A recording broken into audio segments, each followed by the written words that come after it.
Review tayo ngayon guys, oh ha?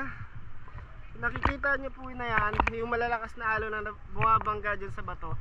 Nagpasok nyan dito sa may pinapaliguan namin, mahina na yan. Kasi nakaharang na yung mga bato.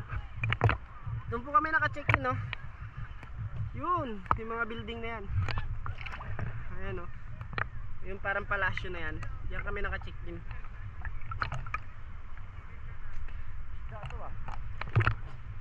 Isda to?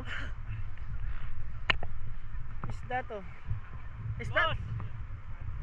Isda! May isda? Islang daw. Meron daw, meron. Tama mo. Tara, punta natin. Tara, punta natin po. Kaya huwag mo intindihin yung nakabikini ni Jesus. Kahit anong tingin mo dyan, kaya hindi man natin makuha yan. Dakulan ko. Kaya jakul ka lang sa nakabikini. Oh! Oh! Yawa.